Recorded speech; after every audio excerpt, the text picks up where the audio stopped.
নমস্কার সবাইকে শুভ শারদীয়া বাসন্তী পূজার শুভেচ্ছা এবং অভিনন্দন।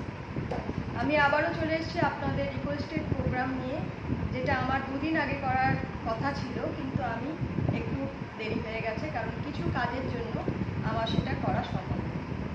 আপনাদের অনেক অনুরোধ ছিল যে আমি পিতৃদোষ নিয়ে আপনাদেরকে কিছু বলব। তো পিতৃদোষ নিয়ে বলতে গেলে বলা হয়, আপনারা ভাবেন যে পিতৃপুরুষরা শুধু আমাদেরকে, অর্থাৎ পিতৃপুরুষ বলতে যারা মারা গিয়েছেন তারা হয়তো আমাদেরকে শুধু দোষই দিয়ে যান বা তারা অতৃপ্ত থাকলে আমাদের শুধু অসুবিধাই করেন। এটা কিন্তু সম্পূর্ণ ভুল কথা। আপনারা যদি একটু পুরাণ পড়ে দেখেন, অর্থাৎ গরুড় পুরাণ পড়ে দেখেন বা আরও অন্য কোনো পুরাণ পড়ে দেখেন, তো বিভিন্ন ধর্মগ্রন্থে কিন্তু লেখা আছে পিতৃপুরুষরা কিন্তু সবসময় কিন্তু আমাদের রক্ষা করে, কিন্তু কিছু ক্ষেত্রে পিতৃপুরুষরা রুষ্ট হয়ে যায়। সেই রুষ্টটা কিসের জন্য হয় তার বিভিন্ন কারণ আছে। সেটার জন্য যে বা যারা সেই বাড়িতে বাস করছেন তারাই কিন্তু দায়ী। তার কারণ হচ্ছে পিতৃপুরুষরা যদি আপনাদের উপরে অক্ষুণ্ণ থাকেন, অর্থাৎ মনের দিক থেকে তারা কোনোভাবে কষ্ট পেয়ে থাকেন, সেক্ষেত্রে কিন্তু তাদের থেকে আপনাদের একটা দোষ পাওয়ার সম্ভাবনা থাকে। কিন্তু বাকি কোনো কারণে পিতৃদোষ হওয়ার কিন্তু কোনো সম্ভাবনা থাকে না। যেহেতু এটাও একটি শারদীয়া পূজা এবং এটি হচ্ছে বাসন্তী পূজা, আমাদের মূল পূজা।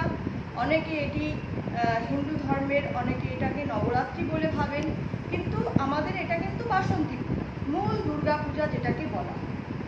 এবার হচ্ছে গিয়ে কথা, আমরা তর্পণ করি পিতৃপুরুষের উদ্দেশ্যে, আমরা তর্পণ করি, দুর্গা পূজার সময় তর্পণ করি। তর্পণের বিভিন্ন নিয়ম আছে। সেই নিয়মের ভেতরে একটি নিয়ম হচ্ছে আমরা সবাই কী করি, মহালয়ার দিনকে তর্পণ করতে যাই এবং সেখানে তর্পণ করে চলে আসি। আমরা ভাবি পিতৃপুরুষদেরকে জল দান করলাম, তারা সন্তুষ্ট হয়ে গেল, কিন্তু এখানেই কিন্তু তারা সন্তুষ্ট হন না। শাস্ত্র বলছে প্রতি অমাবস্যায় তারা কিন্তু অপেক্ষা করেন সন্ধ্যা হওয়া পর্যন্ত, এবং তারা চান যে আপনারা যারা তার আত্মীয় স্বজন, পরিজন এবং বন্ধু বান্ধব আছেন তারা সবাই তাদেরকে জল দান করুন। এটাই তাদের কামনা। এবং জলদান করার বিষয়ে আমিও আগেও আলোচনা করেছি, আপনারা যারা নতুন দেখছেন তারা হয়তো জানেন না, আমি অবশ্যই আবার বলে দেবো। তো এই যে জলদান করার ব্যাপারটা, তারা হচ্ছে ক্ষুধা তৃষ্ণায় তৃষ্ণান্ত থাকে, তারা চায় যে তাদের কেউ স্মরণ করুক এবং স্মরণ করে তাদেরকে জল দান করুক। তো সেই জন্য তারা প্রত্যেক অমাবস্যায় কিন্তু ফিরে ফিরে আসে এবং তারা কিন্তু অপেক্ষা করে কখন তাদের আত্মীয় পরিজনরা তাদেরকে স্মরণ করে তাদের নামে জলদান বলুন আর তর্পণ বলুন সেটা করুন।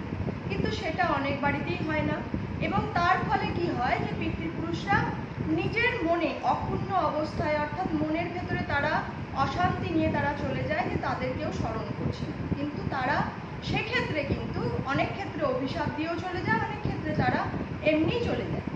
আত্মার কিন্তু মৃত্যু হয় না, এটা কিন্তু প্রমাণিত। আত্মা কিন্তু তার শরীরের মৃত্যু হয়েছে, আত্মার কিন্তু মৃত্যু হয় না।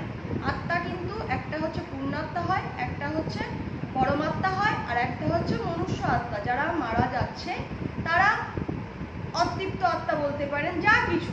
তো যে কোনো মানুষ যখন মৃত্যুশয্যায় শায়িত হয়, কারোর হঠাৎ অ্যাক্সিডেন্টে মৃত্যু হয়, কেউ হয়তো দেখা যায় অসুস্থ শয্যায় অনেক কিছু অপূর্ণ ইচ্ছা নিয়ে কিন্তু মারা যায়। তো সেক্ষেত্রে তাদের আত্মার শান্তি কামনা করাটা আমাদের, যারা আমরা জীবিত আছি অর্থাৎ তাদের আত্মীয় স্বজনরা রয়েছে, তাদের কিন্তু অবশ্যই দরকার। এই কারণে আত্মার শান্তি করা কিন্তু অবশ্যই দরকার। যে জন্যই কিন্তু দেখা যায় কেউ কেউ মিটে একপাদ দোষ, দ্বিপাদ দোষ পেলে সেখানে কিন্তু আত্মার শান্তি করা হয়। তো সেক্ষেত্রেও দেখা যায় কিছু কিছু ব্রাহ্মণদের ভুল ত্রুটির কারণে অনেক সময় আত্মার শান্তি হয় না, এবং বিভিন্ন বাড়িতে বিভিন্ন সময় কিন্তু নানান রকম উপদ্রব শুরু হয়ে যায়। তো সেটাই আমি আসছি না। আজকে আপনারা যারা আমাকে প্রশ্ন করেছিলেন হোয়াটসঅ্যাপে, অনেক SMS দেখলাম যে আদৌ কি পিতৃদোষ, আমরা কিভাবে তর্পণ করব, বাসন্তী পুজোর সময় অমাবস্যায় কি তর্পণ করলে সেই ফল লাভ পাওয়া যাবে। দেখুন, আত্মাকে সন্তুষ্ট করার জন্য বা পিতৃপুরুষকে সন্তুষ্ট করার জন্য কোনো একটা কিন্তু তিথি নক্ষত্রর কিন্তু দরকার পড়ে না। হ্যাঁ, তিথি নক্ষত্র তো অবশ্যই দরকার আছে, সেটা হচ্ছে একটা স্পেসিফিক একটা টাইম। আপনারা চাইছেন হ্যাঁ এই অমাবস্যাতে অবশ্যই তারা ফিরে ফিরে আসে, কিন্তু আপনারা যদি তাদেরকে স্মরণ করেন, তাদেরকে নিত্য জলদান করেন, বা সেই সব পিতৃপুরুষদের অর্থাৎ যারা মারা গেছেন তাদের ফটো যারা আপনারা বিভিন্ন জায়গায় হয়তো বাড়িতে রাখেন, কিন্তু অ্যাকচুয়াল হচ্ছে বাড়ির দক্ষিণ দিকে রাখাই, তাদের ছবিগুলো রাখার হচ্ছে জায়গা হচ্ছে বাড়ির দক্ষিণ দিকে।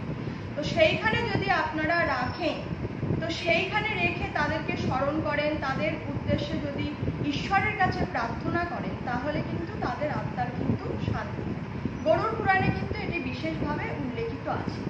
এবার কিভাবে বুঝবেন যে আপনার বাড়িতে বা আপনার উপরে আপনার পিতৃপুরুষদের, যেটা সবার প্রশ্ন ছিল, পিতৃপুরুষের দোষ বা ত্রুটি এসছে, তাহলে আমি কয়েকটা প্রমাণ বা কয়েকটা আপনাদের চিহ্নিত করার জন্য বলে দিচ্ছি যে এইটা হলে আপনারা বুঝতে পারবেন যে আপনার ওপরে বা আপনার বাড়ির ওপরে পিতৃপুরুষের দোষ এসছে। তো প্রথম সিমটম হচ্ছে বাড়িতে কোনো মাঙ্গলিক অনুষ্ঠান হওয়ার আগেই কোনো অশান্তি হয়ে যাওয়া। দ্বিতীয় হচ্ছে বাড়িতে হচ্ছে যে অকারণে আপনার বাড়িতে আপনি ধূপ জ্বালছেন একরকম, সেই ধূপের গন্ধ পাচ্ছেন অন্যরকম, বা সেই ধূপের গন্ধই এক একজন এক এক রকম পাচ্ছে। বাড়িতে অকারণে মেথির গন্ধ পাওয়া বা পোড়া গন্ধ পাওয়া, অনেকটা মরা পোড়ানোর যে গন্ধটা হয়, অনেকে জানি না আমি কেউ কেউ পেয়েছেন কি, অনেকে স্মেলটা পেয়েছেন কিনা, তো মরা পোড়ানোর গন্ধ বা পোড়ানোর কিছুর গন্ধ, এরকম গন্ধ পেলে বোঝা যায় যে পিতৃপুরুষের সেখানে কিন্তু আবির্ভাব হয়েছে। অকারণে বাড়িতে ঝুট ঝামেলা লেগে যাওয়া, এবং সবচেয়ে বিশেষ করে হচ্ছে পরিবারের সবাই যখন একসঙ্গে খেতে বসেছেন অকারণে ঝুট ঝামেলা লেগে যাওয়া, এগুলো হচ্ছে কিন্তু পিতৃপুরুষের দোষ বা অভিশাপ। তারা যদি কখনো দেখা যায় যে খাদ্য অভাবে মারা গেছে, কেউ হয়তো, অনেকের বাড়িতেই থাকতেই পারে নানা রকম, সেটা কারোর ব্যক্তিগত পারিবারিক সমস্যা।